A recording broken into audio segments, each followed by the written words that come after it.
Bismillahirrahmanirrahim. Assalamualaikum warahmatullahi wabarakatuh. Alhamdulillahirabbil alamin. Allahumma shalli wa sallim ala sayyidina Muhammadin wa ala alihi wa sahbihi wa man tabi'ahum bi ihsanin ila yaumiddin. Allahumma Rabbi shrah li sadri wa yassir li amri wahlul 'uqdatam min lisani yafqahu qawli. Subhanaka la ilma lana illa ma 'allamtana innaka antal alimul hakim. Anak-anakku sekalian, sahabat-sahabatku yang saya sayangi karena Allah Subhanahu wa taala, ikhwani fillah rahimani wa rahimakumullah, yang saya hormati karena Allah semuanya. Alhamdulillah, pada kesempatan kali ini kita bisa bertemu lagi di mata kuliah Sejarah Peradaban Islam, ya. Alhamdulillah atas segala nikmat yang dikaruniakan kepada kita semua dari Allah Ta'ala, kita bisa bersama-sama hadir, datang, dan menyimak apa yang ada di majelis ini, ya. Alhamdulillah dengan segala banyak nikmatnya, ya, walaupun tidak bisa terhitung sampai kapanpun kalau kita menghitung-hitungnya, tapi kita dianjurkan untuk mengingat dan juga tentunya untuk bersyukur kepada Allah Ta'ala. Salawat dan salam, ya, kita curah limpahkan kepada junjungan kita, kepada baginda kita, kepada Nabi kita, ya, Rasulullah SAW, yang telah membawa kita dari zaman kejahiliaan menuju zaman yang penuh dengan hidayah, inayah, dan juga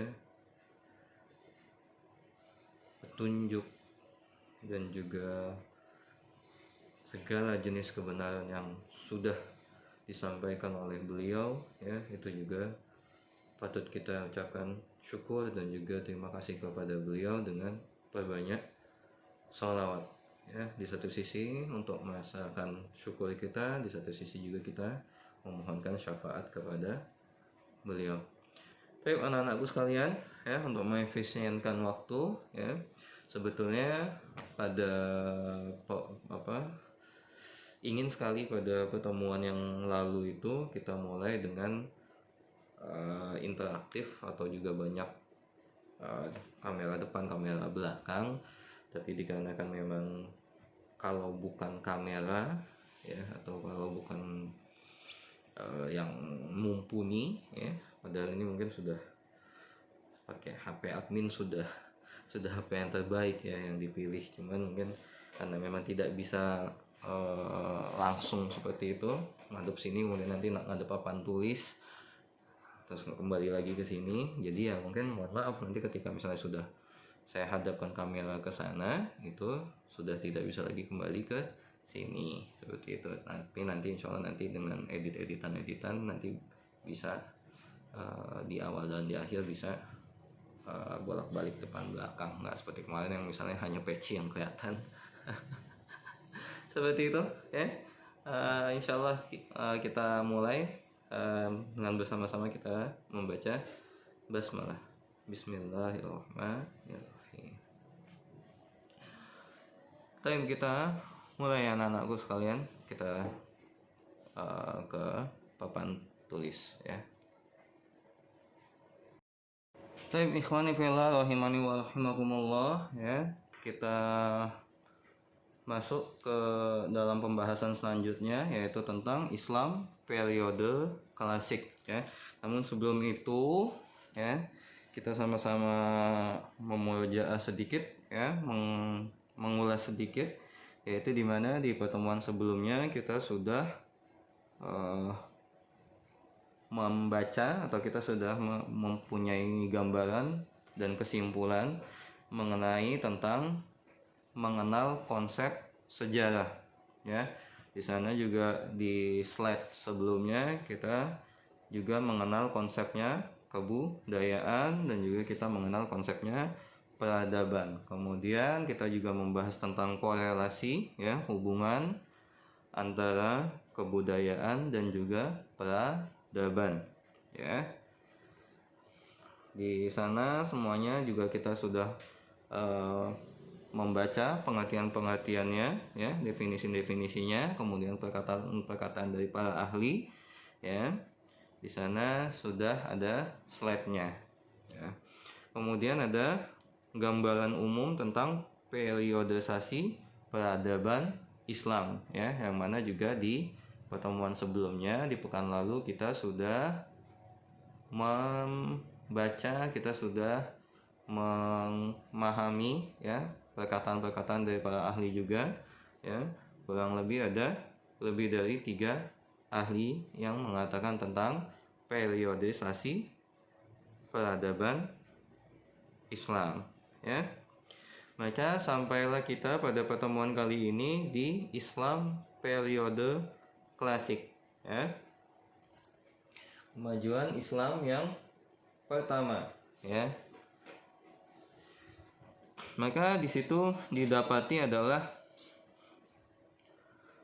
ketika tinggal di Mekah, Nabi Muhammad SAW dan para pengikutnya mendapatkan tekanan dari kalangan Quraisy yang menentang ajaran yang dibawa oleh beliau, ya. Karena itu Nabi SAW terpaksa mengirim sejumlah pengikutnya ke Abisinia yang pada mayoritasnya, ya, yang pada umumnya di negeri tersebut beragama Kristen Koptis, ya, yang ditujukan agar para kaum muslimin yang dikirimkan ke sana adalah untuk mendapatkan suaka atau perlindungan, ya. Kemudian yang membuat Nabi SAW bertahan adalah masih didapatinya dukungan dari keluarga beliau, ya.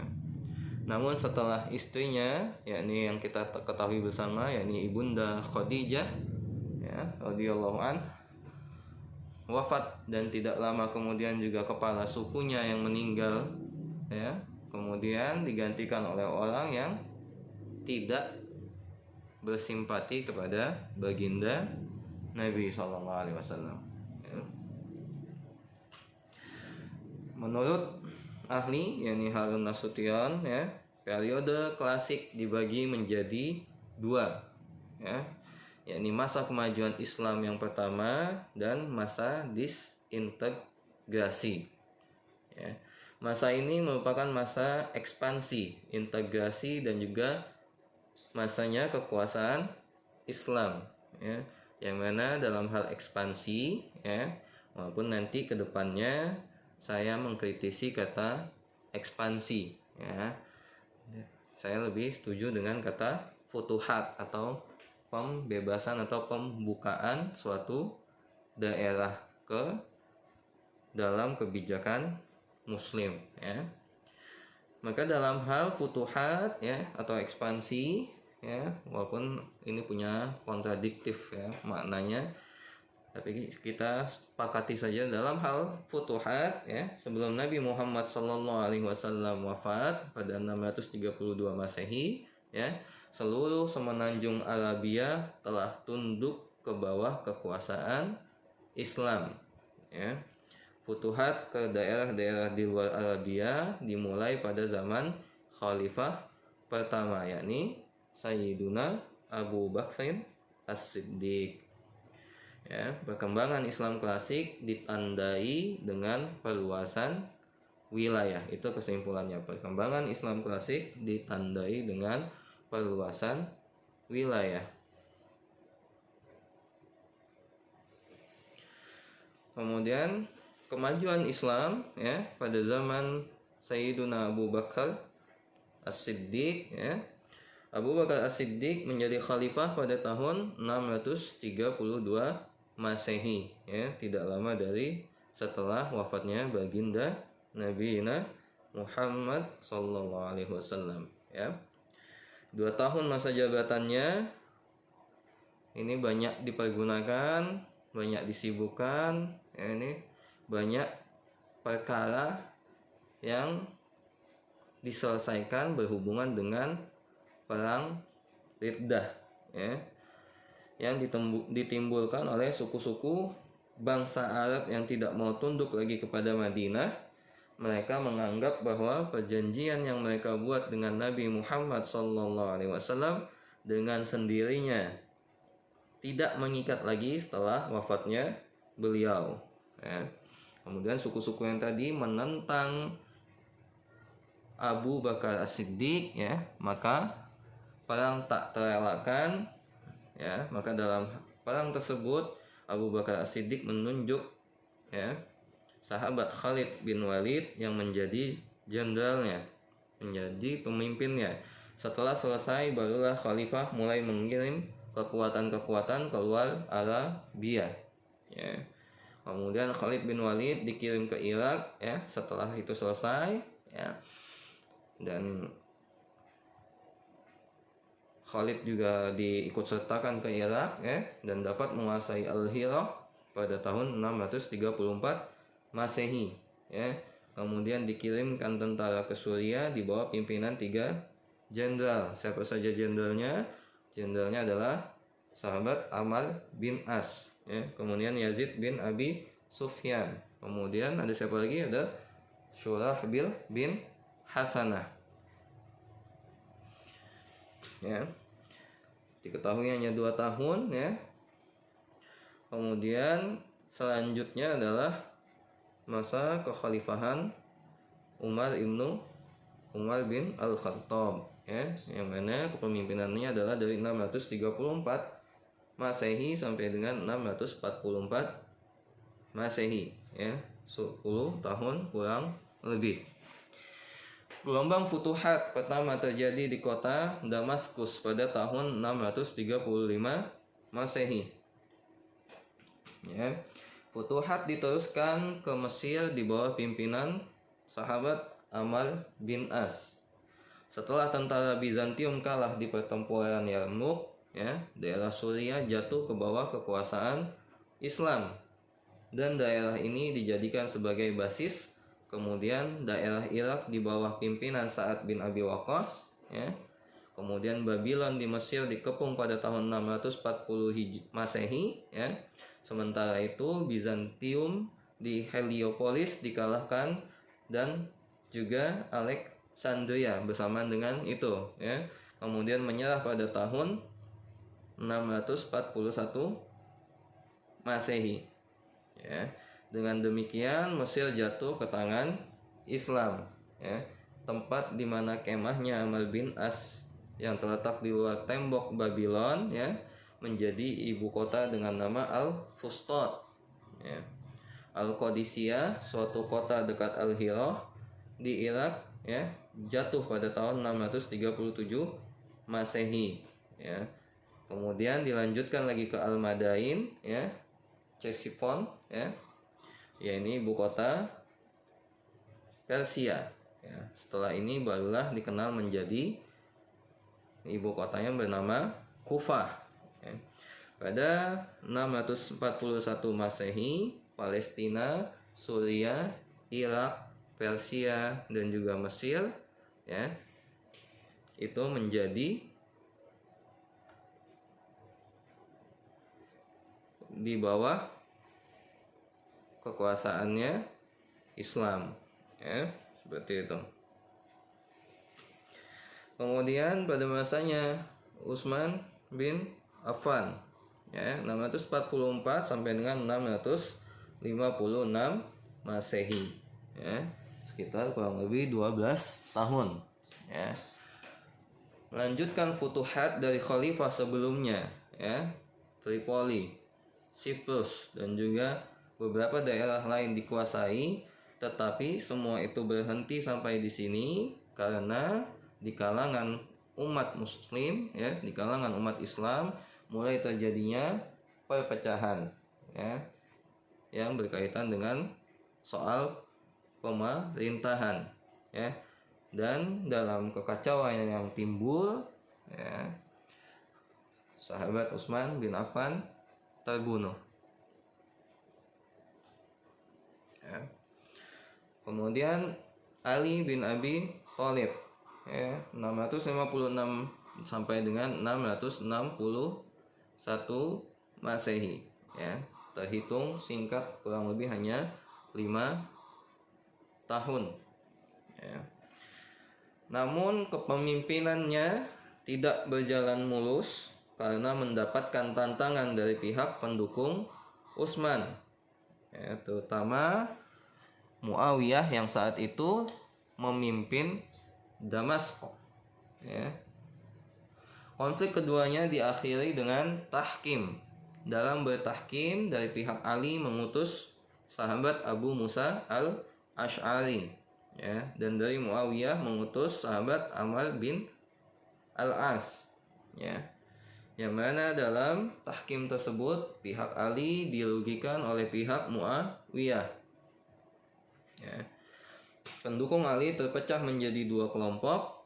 Kelompok pertama adalah mereka yang secara terpaksa menerima hasil tahkim dan mereka tetap setia kepada Ali bin Abi Thalib. Kemudian adapun kelompok kedua adalah kelompok yang menolak hasil tahkim dan kecewa terhadap kepemimpinan Ali bin Abi Thalib dan akhirnya menyatakan diri keluar, yang kemudian melakukan gerakan perlawanan terhadap semua pihak yang terlibat tahkim, ya. Sebagai oposisi terhadap kekuasaan yang ada, ya, maka orang-orang yang tadi keluar, ya, maka disebut dengan Khawarij, ya. Khawarij mengeluarkan beberapa pernyataan yang menuduh orang-orang yang terlibat tahkim sebagai orang-orang kafir, ya. Mereka juga berpendapat bahwa Utsman bin Affan telah menyeleweng dari ajaran Islam, ya. Demikian pula Ali bin Abi Thalib juga telah menyeleweng dari ajaran Islam karena melakukan tahkim, ya. Dalam mengeluarkan pernyataan politik, Khawarij tidak lagi berada dalam jalur politik, tetapi berada dalam wilayah jalur teologi, ya, atau jalur kalam yang merupakan fondasi bagi keberagamaan umat Islam. Khawarij dinilai keluar dari wilayah politik karena sudah menilai kafir terhadap orang-orang yang terlibat tahkim, ya. Maka menurut Harun Nasution menyatakan mereka bukan aliran politik namun tergolong sebagai aliran kalam atau aliran teologi, ya. Kemudian di samping penentang, ya, Ali bin Abi Thalib juga memiliki pendukung yang sangat fanatik, ya. Yang setia kepada beliau, ya. Dengan adanya oposisi terhadap pemerintahannya, ya, kesetiaan mereka terhadap Ali semakin bertambah, terlebih setelah Ali dibunuh oleh Khawarij, ya. Mereka inilah yang kemudian dikenal dengan Syiah, ya. Meskipun berbeda kepentingan antara dua kelompok ini, ya, sepakat untuk menentang kekuasaan dinasti Bani Umayyah, ya. Jadi meskipun berbeda kepentingan antara dua kelompok, ya, dua kelompok ini sepakat untuk menentang kekuasaan dinasti Bani Umayyah, ya. Menurut Khawarij, mereka telah menyeleweng dari ajaran Islam. Adapun Syiah beranggapan bahwa Bani Umayyah telah merampas kepemimpinan Ali bin Abi Thalib dan juga keturunan beliau. Dalam suasana pertentangan itulah, ya, muncul ulama yang berusaha netral dalam berpolitik. Mereka tidak berpihak kepada Syiah juga pada Khawarij atau yang lainnya, ya. Kelompok ini tidak sepakat ada sahabat yang dinilai kafir dan keluar dari Islam. Kelompok ini berpendapat sahabat yang bertikai karena kepentingan politik tidak keluar dari Islam, mereka tidak mukmin. Itu artinya mereka tidak kafir, ya. Ini di sini kita ketahui bersama, ya, ada mungkin disebut kekalahan ya, tapi di satu sisi juga ada ketidaktepatan ya, salah menyiasati ya, ketika Ali bin Abi Thalib mengutus ya sahabat yang bernama Imam Abu Musa al-Asy'ari ya, dimana diketahui kalau dalam hal berdiplomasi, dalam hal berpolitik, maka sahabat Amr bin al-As itu lebih cerdik ya, lebih mempunyai skill, kemampuan dalam hal berdiplomasi ya. Muawiyah bin Abi Sufyan, setelah Ali terbunuh ya, kita sudah baca tadi sebelumnya di penjelasan tentang Ali bin Abi Thalib ya, maka setelah Ali terbunuh ya, kepemimpinan dilanjutkan oleh Bani Umayyah ya. Kemudian dinasti ini dibangun oleh Muawiyah dan berumur kurang lebih selama 90 tahun ya.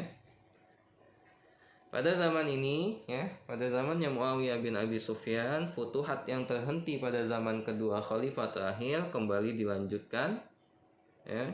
Kemudian khalifah pada masa Bani Umayyah. Siapa khalifahnya? Yang pertama adalah Muawiyah bin Abi Sufyan ya. Beliau kurang lebih menduduki kepemimpinan selama 19 tahun ya. Kemudian ada Abdul Malik bin Marwan ya. Kurang lebih beliau menduduki selama 20 tahun ya. Kemudian ada Al-Walid bin Abdul Malik 10 tahun berkuasa. Kemudian ada Umar bin Abdul Aziz ya, tidak begitu lama, yaitu hanya sekitar kurang lebih 3 tahun ya. Kemudian Hisham bin Abdul Malik selama 21 tahun ya. Ayo matematikanya harus cepat ya. Lanjut lagi ya. Kemudian ada futuhat yang dilanjutkan ya, yaitu futuhat ke daerah Tunisia ya, menguasai Tunisia pada tahun 670 Masehi ya, yang dipimpin oleh Uqbah bin Nafi' ya. Kemudian futuhat juga dilanjutkan ke daerah Khurasan sampai dengan ke sungai Oxus, dan juga Afghanistan sampai dengan ke daerah Kabul ya. Kemudian angkatan lautnya tersebar ke Bizantium ya, ke Konstantinopel. Kemudian daerah timur diteruskan pada zaman Abdul Malik di bawah pimpinan Al-Hajjaj bin Yusuf ya. Tentaranya menyeberangi sungai Oxus dan dapat menduduki Balkh ya. Kemudian daerah Bukhara, daerah Khawarizm, Fergana, dan juga Samarkand ya. Tentara juga ke daerah India dan dapat menguasai Balochistan, daerah Sind, dan juga daerah Punjab ya, sampai dengan ke daerah Multan. Pada zaman Al-Walid dilanjutkan ke daerah barat ya. Musa bin Nusair menduduki Jazair dan juga daerah Maroko ya. Kemudian mengangkat Tariq bin Ziyad sebagai wakil untuk memerintah di daerah tersebut.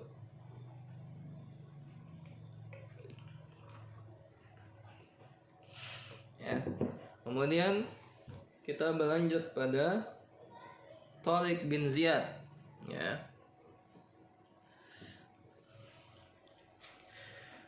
Tariq bin Ziyad ya, kemudian menyeberang ke selat yang terdapat antara Maroko dengan benua Eropa ya, dan mendarat di suatu tempat yang kemudian dikenal dengan nama Gibraltar ya, atau kekinian dikenal dengan nama Jabal Tariq ya, Jabal Tariq, ya. Tentara Spanyol di bawah pimpinan Raja Rodrik, ya, dikalahkan. Maka dengan demikian pintu untuk memasuki Spanyol terbuka luas, ya.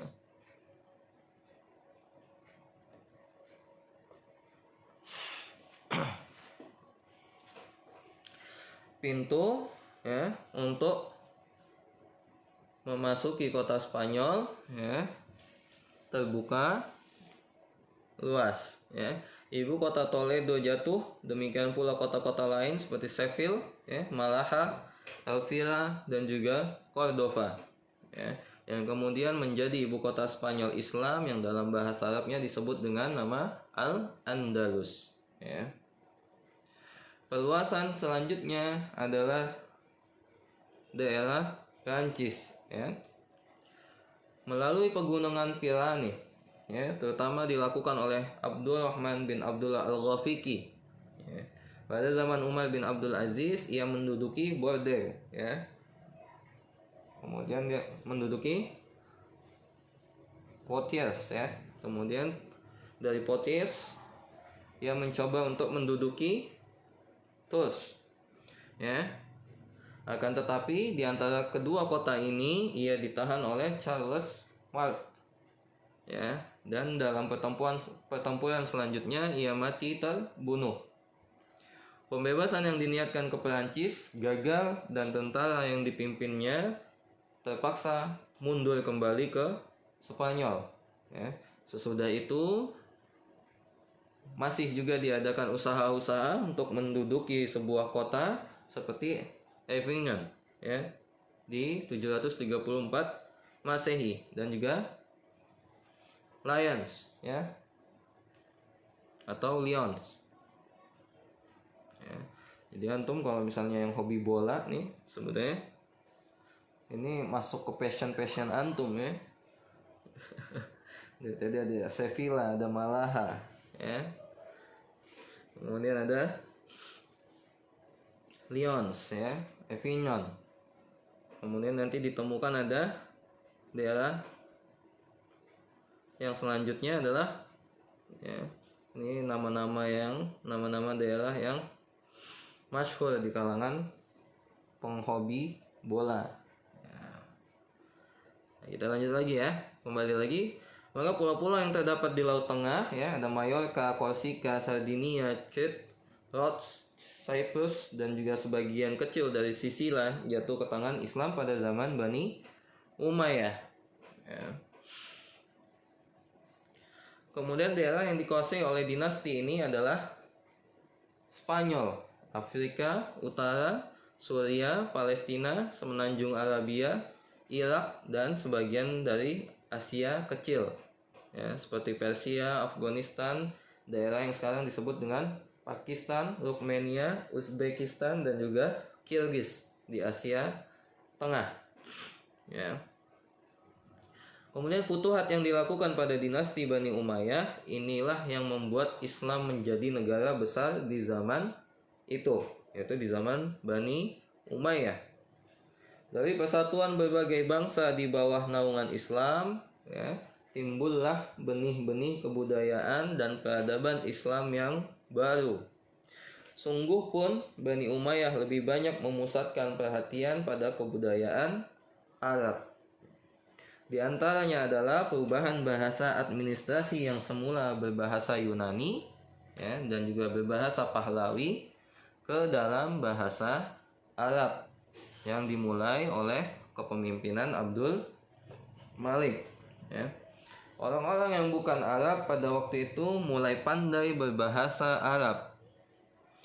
Maka, ya, Raja Abdul Malik merasa untuk menyempurnakan pengetahuan mereka tentang bahasa Arab, terutama untuk mu'allaf, ya, yang bukan dari bangsa Arab, maka memusatkan pada bahasa Arab, ya, terutama tata bahasanya. Ini juga, ya, ini pula yang mendorong, ya, Sibawayh untuk menyusun kitab, ya, yang selanjutnya menjadi pegangan dalam soal tata bahasa Arab, ya. Perhatian pada syair Arab ini timbul kembali dan penyair-penyair Arab baru pun bermunculan, ya. Seperti Umar bin Abi Rabi'ah yang wafat pada 719 Masehi. Ada Jamil Al-Udri, ya, ini 701 Masehi. Kemudian ada Qais bin Al-Mulawwah, ya, yang wafat 699 Masehi. Kemudian atau dikenal dengan nama masyhurnya adalah dengan nama Majnun Laila, ya. Kemudian ada Al-Farasdaq. Kemudian ada Jarir dan juga ada Al-Akhtal, ya.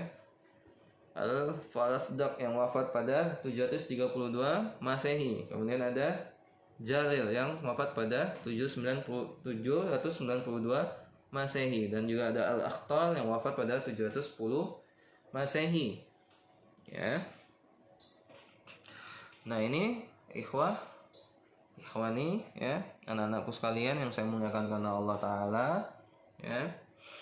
Ini ketika antum nanti membuat makalah, ya, maka saya harapkan kurang lebih atau sementara waktu sampai antum memiliki pedoman penulisan skripsi atau makalah juga atau jurnal nantinya, ya, atau artikel atau juga majalah, ya.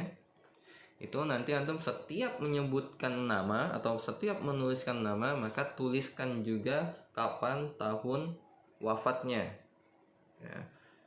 Walaupun ada perdebatan, ya, karena sama antara wufia dan wulida itu sama-sama huruf wawu atau dalam bahasa Indonesia juga sama-sama huruf w, ya, tapi masyhur di kalangan al-adab, ya, itu artinya adalah wufia, ya, atau wafat, ya. Maka antum sertakan, ya, kapan tahun wafatnya, ya. Kemudian ketika berkenaan dengan nama, maka pastikan nama itu nama yang dikenal, nama itu nama yang memang masyhur di kalangan para bidangnya, ya. Seperti itu. Dan ini berlaku untuk semua mata kuliah, ya, semua penulisan, ya. Nanti misalnya ketika tafsir, ya, sama juga ketika menyebutkan misalnya Imam Al-Razi, kapan wafatnya, ya. Ketika nanti menyebutkan Imam Al-Alusi misalkan, kapan wafatnya Imam Al-Alusi, ya. Kemudian misalnya nanti di dalam bidang hadis, kapan wafatnya Imam At-Tabari. Ketika menyebutkan At-Tabari, maka kita mafhum, kita paham bahwasanya itu menyebutkan Imam At-Tabari, ya. Dan lain-lain dalam ulama dalam bidang-bidangnya, ya. Kita lanjutkan lagi. Kemudian perhatian pada tafsir, ya, kemudian hadis, fikih dan ilmu kalam semakin besar pada zaman ini dan muncul nama-nama seperti Hasan Al-Basri, ya, kemudian Ibnu Shihab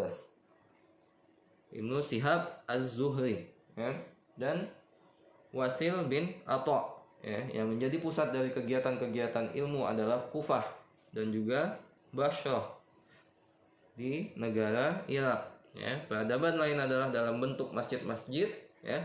Masjid pertama yang dibangun di luar semenanjung Arab adalah jasa dari Bani Umayyah, ya. Kemudian katedral, ya, di Damaskus diubah menjadi masjid, ya, sedang katedral yang ada di Hims dipakai sekaligus untuk masjid dan juga gereja menurut Istakhri, ya, Ibnu Halqal dan Al-Maqdisi, ya. Di Al-Quds, Yerusalem, Abdul Malik membangun Masjid Al-Aqsa. Kemudian monumen terbaik yang ditinggalkan zaman ini yakni dinasti sudah, ya, minum dulu, mohon maaf.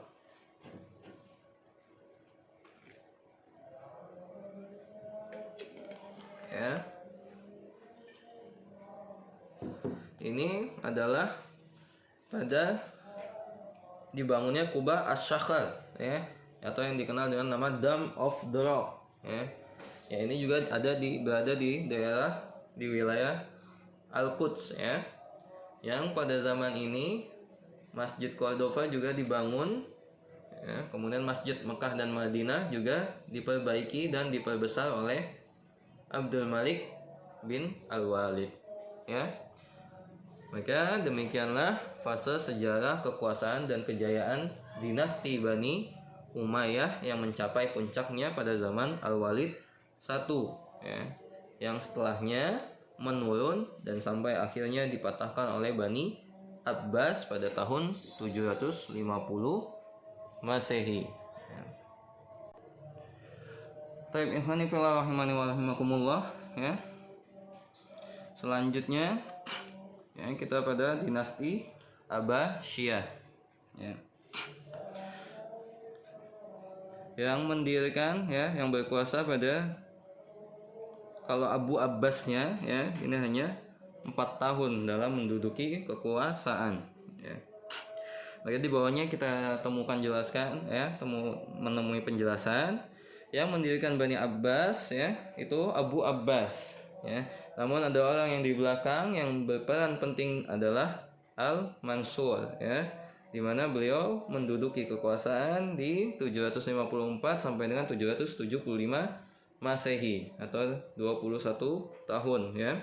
Sebagai khalifah yang baru, ia banyak berhadapan dengan musuh-musuh yang ingin menjatuhkan beliau ya sebelum ia bertambah kuat ya, terutama Bani Umayyah ya, kemudian Khawarij ya, dan juga Syiah ya. Kaum Syiah ya, setelah melihat Bani Abbas memonopoli kekuasaan, mulai mengambil sikap menentang ya, dalam menghancurkan lawannya ya. Diketahui juga Al-Mansur ini tidak segan-segan untuk membunuh sekutunya yang membawa keluarganya pada kekuasaan ya. Dimana pada saat itu juga dikenal ada seorang yang bernama Abu Muslim ya, karena dianggap akan menjadi saingan yang berbahaya di Khurasan ya, diundang datang ke Baghdad, kemudian diadili dan dijatuhi hukuman mati ya. Dalam usaha mempertahankan kekuasaannya, Bani Abbas ya, Al-Mansur memakai dengan kekerasan ya. Di mana Al-Mansur merasa kurang aman di tengah-tengah Arab ya, maka ia mendirikan ibu kota baru sebagai gantinya, Damaskus, yaitu Baghdad di dekat bekas ibu kota Persia ya. Silakan baca sendiri ya, nama ibu kota Persia itu apa. Nanti kalau ada yang bisa ngeja, ada yang bisa baca, kasih tahu saya ya. Pada tahun 762 Masehi ya, Bani Abbas sekarang berada di tengah-tengah Persia ya. Untuk tentara pengawalnya, Al-Mansur tidak mengambil dari orang Arab, tetapi menggunakan orang-orang dari Persia ya. Dalam soal pemerintahan, ia mengadakan tradisi baru dengan mengangkat wazir yang membawahi kepala-kepala departemen ya. Untuk memegang jabatan wazir itu, ia memilih Khalid bin Barmak ya, seorang yang berasal dari Bakhtal ya, di Persia. Al-Mahdi ya, 775 sampai dengan 785 Masehi menggantikan Al-Mansur sebagai khalifah, dan di masanya perekonomian mulai meningkat ya. Al-Mahdi ini berarti berapa tahun? 10 tahun ya. Perekonomian mulai meningkat pada masanya ya. Kemudian pertanian ditingkatkan dengan mengadakan irigasi, dan penghasilan gandum, beras, kurma, dan zaitun bertambah ya. Hasil pertambangan seperti perak, emas, tembaga, besi, dan lain-lain juga ikut berkembang ya. Adanya transit antara timur dan barat juga membawa kekayaan ya. Basrah menjadi pelabuhan yang sangat strategis, yang sangat penting pada masa itu ya. Kemudian ada Harun al-Rasyid ya. Kehidupan mewah yang dirasakan oleh beliau tidak menjadikan nyata lena. Dengan kekayaan tersebut digunakan untuk keperluan sosial ya.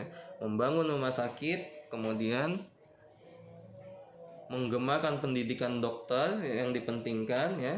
Kemudian farmasi yang dibangun ya. Baghdad pada saat itu memiliki kurang lebih 800 dokter ya.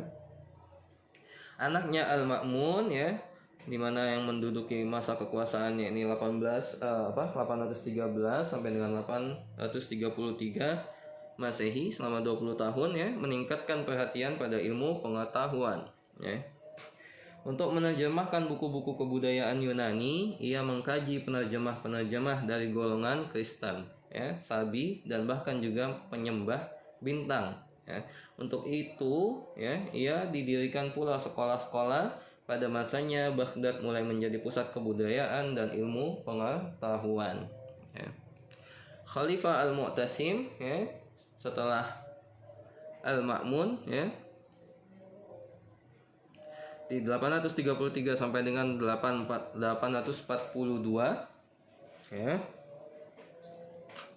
di mana kurang lebih 9 tahun menjabat ya sebagai anak dari ibu yang berasal dari Turki ya. Maka Al-Mu'tasim ini mendatangkan orang-orang Turki untuk menjadi tentara pengawalnya ya. Hal inilah yang mempengaruhi dan masuk ke pemerintahan Bani Abbas ya.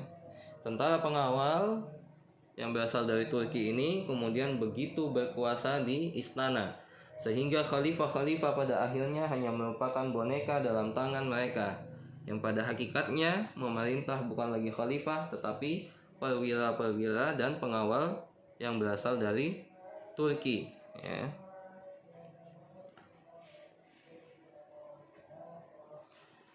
Kemudian sampai pada masanya Al-Watiq ya, di 842 sampai dengan 847 Masehi ya. Beliau Al-Watiq berusaha untuk melepaskan diri dari pengaruh Turki dengan mendirikan ibu kota Samaro ya, atau dalam ungkapan bahasa Arabnya adalah Surra man ro'a ya, gembira orang yang melihatnya ya, dan pindah dari Baghdad ya. Kemudian ya, akan tetapi di sana khalifah-khalifah mudah dikuasai oleh tentara pengawal Turki ya. Al-Mutawakkil 847 sampai dengan 861 ya.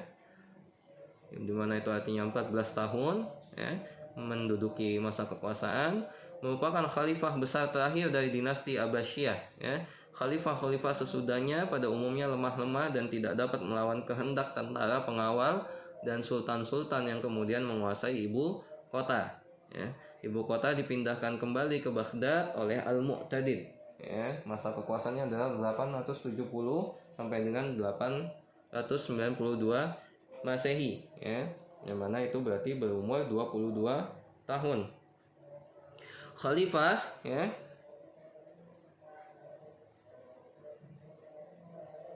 ini adalah khalifah yang terakhir dari Bani Abbasiyah ya, yaitu Al-Mu'tasim ya. Pada 1242 sampai dengan 1258 ya, 16 tahun, yang pada zamannya lah Baghdad dihancurkan oleh Hulagu pada tahun 1258 Masehi ya. Pada dinasti Abbasiyah yang pada saat inilah ya, perhatian pada ilmu pengetahuan ya dan filsafat Yunani memuncak terutama pada zaman Harun al-Rasyid dan Al-Ma'mun ya, ini bapak dan anak ya. Buku-buku ilmu pengetahuan dan filsafat didatangkan dari Bizantium kemudian diterjemahkan ke dalam bahasa Arab ya. Kegiatan penerjemahan buku-buku ini berjalan kira-kira 1 abad ya.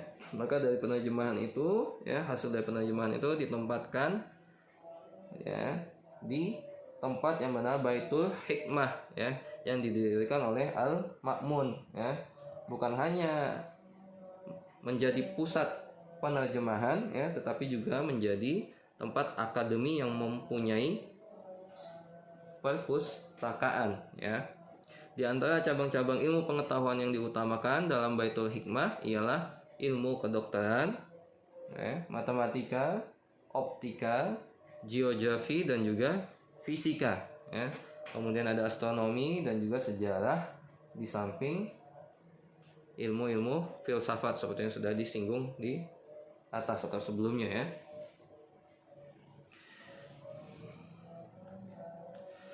Ringkasnya ya, talkhisnya adalah periode ini adalah peradaban Islam yang tertinggi dan mempunyai pengaruh ya, kalaupun tidak secara langsung, maka pengaruhnya adalah pada tercapainya peradaban modern di barat sekarang ya.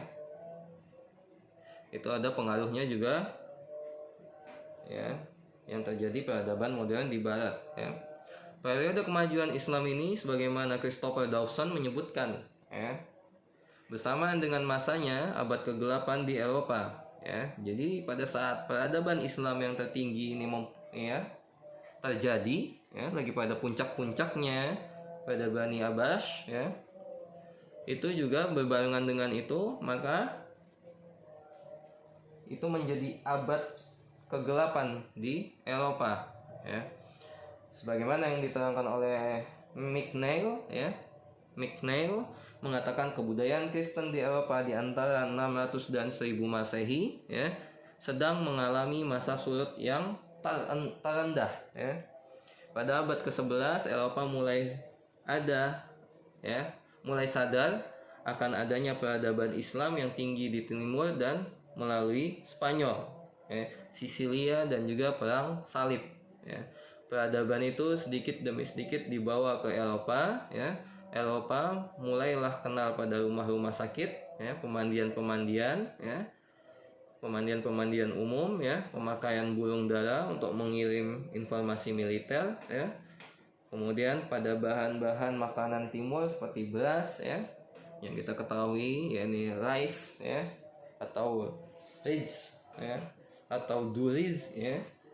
Itu semua berasal dari bahasa Arab yang kita ketahui bersama adalah aruz ya. Kemudian ada apa lagi? Ada seperti gula misalnya ya. Dalam bahasa Inggrisnya adalah sugar ya, sugar ya, atau sugar, atau dalam bahasa Latinnya ya, itu juga kita ketahui dari berasal dari bahasa Arab yang kita ketahui bersama adalah apa? As-sukar ya. Dan sebagai mana lainnya ya. Kemudian mereka juga kenal pada hasil-hasil tenunan wilayah timur ya, seperti kain muslin ya, berasal dari berasal dari kota Mosul ya. Kemudian kain baldaklin ya, yang berasal dari kota Baghdad. Kemudian kain damas ya, yang berasal dari kota Damaskus ya. Pada permadani, gelas dan sebagainya, itu semua ya, Eropa atau dunia barat mengenalnya dari Islam ya. Maka dari itu anak-anakku sekalian ya, ikhwani fillah rahimani wa rahimakumullah, saya di sini ya menganjurkan antum ya, jangan pernah antum merasa ya tidak suka atau sungkan atau memandang sebelah mata atau memalingkan muka antum dari pelajaran sejarah ya. Anak-anakku sekalian ya, ikhwani fillah rahimani wa rahimakumullah ya, antum dan saya ya, kita semua sudah membaca ya slide yang tadi sudah kita baca bersama, atau kita simpulkan bersama, atau kita jadikan rujukan bersama ya. Dalam mata kuliah sejarah peradaban Islam kita sudah baca ya. Kita jangan sampai sentimen ya, atau jangan sampai kita begitu tahu. Mungkin tidak hanya antum ya, mungkin saya pada umur antum juga atau lebih awal lagi ya, dulu memandang sebelah mata atau memalingkan muka, yang seperti saya bilang ya, itu memalingkan muka untuk tidak menoleh sejarah ya. Walaupun mungkin sejarah yang diketahui bersama adalah mungkin pada masa-masa sebelum antum kuliah adalah antum hanya mengenal sejarah misalnya sejarah Nusantara saja, sejarah nasionalis, patriotisme saja segala macamnya, atau yang memang mengenal atau mengaji atau sekolah di madrasah Taman Al-Quran atau Taman Diniyah Al-Quran segala macam, ya mungkin saya pernah juga mendengar atau membaca bukunya sejarah kebudayaan Islam, ya. Nah, itu tidak bisa dipandang sebelah mata, ya. Dan ini kalau diniatkan untuk ibadah, ya, dan ini diniatkan untuk motivasi kita supaya lebih maju atau supaya belajar dari masa lalunya para orang-orang terdahulu, para salaf kita, ya. Ini bisa jadi ibadah, ini bisa jadi amal baik kita, ya. Kita baca bersama, ya. Kita belajar bersama, kita kenali, pahami bersama, ya, bahwasanya sejarah itu insya Allah juga mengajarkan banyak hal, mengajarkan banyak hikmah, banyak ibrah, mengajarkan banyak pengetahuan, ya. Maka dari itu pada ketika umuran saya lulus SMA, ya, atau lulus MA, itu menjadikan saya menjadi suka. Karena apa? Dari situ dan dari apapun itu, dari semua segi kehidupan kita, ya, kita belajar tentang sejarah, kita belajar tentang silsilah, kita belajar tentang track record, ya, kita belajar tentang semuanya. Dan itu tidak menafikan bahwasanya ada sejarah dalam unsur hidup kita, ya. Maka dari itu, ayo sama-sama, saya juga belajar, antum belajar juga, kita sama-sama belajar, atau kita juga sama-sama merajaah, ya. Jangan pernah membenci sejarah, ya.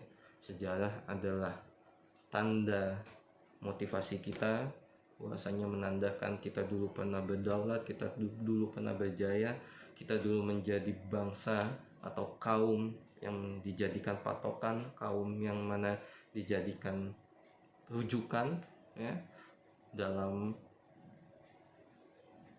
menuju kehidupan yang lebih baik, dalam kehidupan menuju yang lebih modern, ya. Itu dicontoh oleh bangsa Maghrib, bangsa Barat, bangsa Eropa, ya.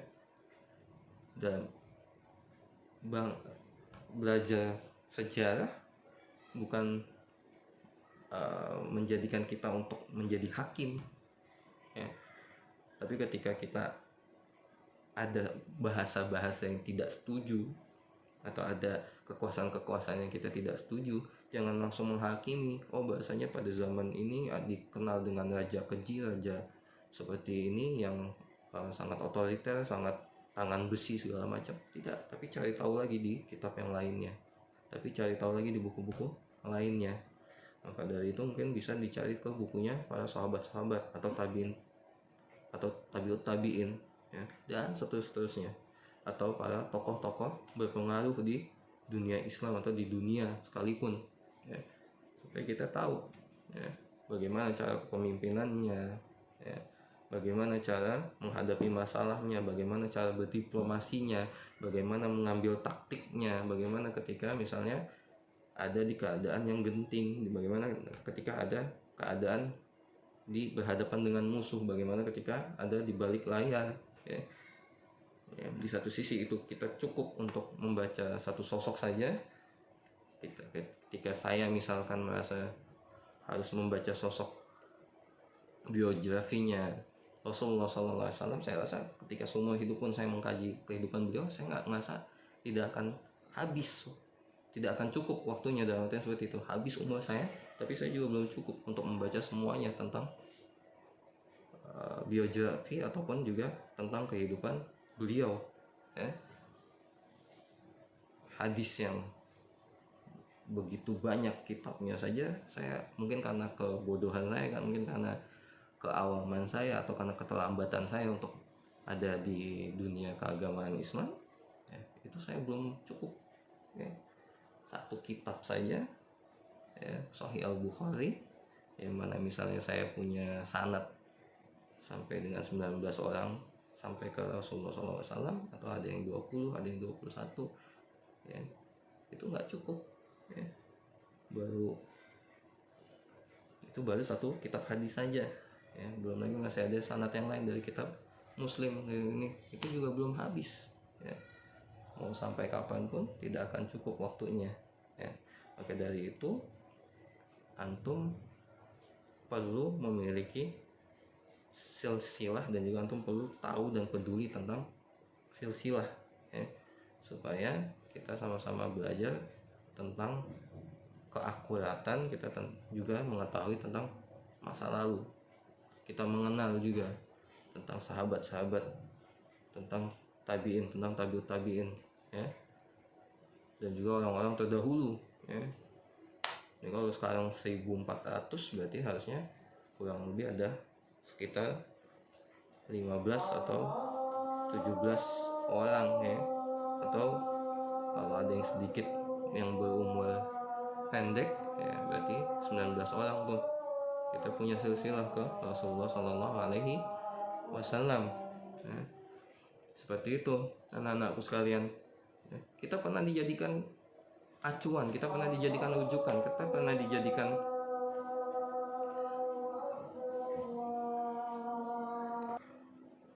seperti itu, ya. Rahimahumullah, ya.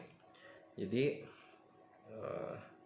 sebagaimana yang sudah kita baca, ya, walaupun baru sedikit, mungkin baru simpulnya saja, baru cover saja, ya. Tapi dulu kalau mau diingat sejarah singkatnya, ya, salah satunya saja, ya, ada seorang putri Spanyol yang bernama Isabella, ya. Jadi jangan hanya menyanyikan lagu Isabellanya saja, ya. Tapi antum juga harus tahu tuh sejarahnya, ya, bagaimana dan apa yang terjadi, ya. Kemudian asbabul wurud atau asbabun ininya seperti apa, ya, sebab-sebabnya, kejadiannya apa di balik itu semua, ya. Makanya pada zaman dulu, ya, negeri Spanyol yang ingin mengusir, memberantas kaum muslim dari Spanyolnya, ya, itu gampang. Salah satu cirinya adalah apa? Salah satu cirinya adalah orang muslim pasti bersih di belakang kupingnya, ya. Karena apa? Karena setiap kali berwudu 5 kali sehari minimal, ya, atau bahkan bisa lebih, karena ada sholat-sholat rawatib, ada sholat-sholat sunnah, ada sholat-sholat mutlak yang lainnya yang bisa dikerjakan, atau dengan tilawah dan mengerjakan ibadah-ibadah sunnah yang lainnya juga yang memerlukan wudu atau yang disunnahkan wudu, maka bersih ininya, ya. Dan kita juga tadi sudah mengutip, ya, bahwasanya apa? Bahwasanya Sultan Harun al-Rasyid yang mengadakan fasilitas-fasilitas umum pertama dengan kekayaannya, di mana rumah sakit, di mana farmasi, di mana pemandian-pemandian umum, ya. Itu dulu adalah orang-orang kafir Spanyol, ya, non Islam, ya, kalau emang nggak boleh nyebutin kafir, ya. Orang-orang non Muslim, ya, yang membenci, yang sehingga ingin menggeser, mengusir, ya, orang Muslim dari tanah Spanyol, itu melihat ininya saja, ya, bahwasanya orang-orang pada saat itu, ya, ininya kotor, gitu. Orang-orang selain orang Muslim pasti ininya kotor, ini pasti berdaki, belum mengenal mandi pada saat itu, ya. Ya. Maka tadi juga sempat kita singgung bahwasanya barulah pada zaman kekinian, ya, mereka mulai ada fasilitas umum yaitu pemandian. Berarti mereka belajar mandi dari kita, umat muslim, ya, dimana 700 sampai 1000 tahun sebelumnya, ya, orang non muslim itu tidak mengenal mandi. Nabi kita yang mengenalkan mandi, agama kita yang mengenalkan mandi, ya, yang mengenalkan bersuci, yang mengenalkan bebersih, ya. Jadi buat para kaum milenial, kaum muda, ya, ayo bangkit, ayo kita kenal agama kita, ayo semangat kita kenal agama kita, ya. Kita harus semangat, kita belajar, kita mengenal biografi orang-orang terdahulu kita, ya. Kita harus semangat mengenal budaya kita, ya, baik itu budaya agama kita ataupun juga budaya Nusantara kita yang mengajarkan kebaikan, ya. nanti makin kesono ilmunya, makin banyak lagi ilmunya, makin banyak lagi pahamnya. Kalau sekarang bingung atau nggak paham dikit, ya makin cari lagi ilmunya ya. Bagaimana dengan syariat dulu, kemudian baru adat, atau adat dulu atau baru syariat, segala macamnya. Kalau pusing, baca lagi ya, pahami lagi, kita baca lagi, kembali lagi ke salafus soleh kita, ke guru-guru kita, ke habaib kita, ke masaih kita ya, seperti itu ya. Insya Allah kedepannya kalau ada umurnya saya, ada umurnya antum juga, ada rezekinya saya, rezekinya antum juga, kita mungkin bakal membaca sirahnya para sahabat, sirahnya juga para tabiin, tabiut tabiin, sejarah-sejarah ulama-ulama terdahulu ya. Siapa itu misalnya Imam Abu Hanafi, siapa nama aslinya, siapa nama ibu bapaknya, dari tahun berapa ke tahun berapa ya. Kemudian Imam Malik ya, Imam Syafi'i, Imam Ahmad bin Hambal, dan nanti seterusnya ke murid-muridnya juga. Dan di masa-masa itu ada imam siapa lagi yang seperiode namun berbeda daerahnya, mungkin yang satu di Basra, yang satu di Madinah, mungkin yang satu di tanah Arab, di Jazirah, di Hijaz, yang satunya lagi mungkin di Kufah atau di Basra ya. Kita akan insya Allah akan ini itu semua ya, akan bertemu semua. Mudah-mudahan itu semua rezeki saya, rezeki antum semua, rezeki kita semua, sehingga itu kita bisa kaji, kita bisa ketahui bersama ya. Itu anak-anakku sekalian, semangat ya, terus semangat belajar apapun itu ya. Mau antum baca fikih, mau antum baca kimia, mau antum baca yang lainnya, niatkan itu semua lillahi ta'ala, mengharap ridhonya Allah, dan insya Allah itu semua akan terhubung dan akan menjadi amal baik antum, kontribusi baik antum kepada masyarakat dengan mensusupi, mengenalkan tujuannya adalah untuk kepada dakwah kepada Allah, ad-da'watu ilallah ya. Itu salah satu bukunya, karangannya Dr. At-Taufiq Al-Wa'i ya. Nah, itu dari saya ya. Mudah-mudahan kita semua sehat walafiat, sehat selalu ya. Mudah-mudahan kita selalu dapat nikmat barokat, dan dengan itu kita bisa belajar dengan giat ya.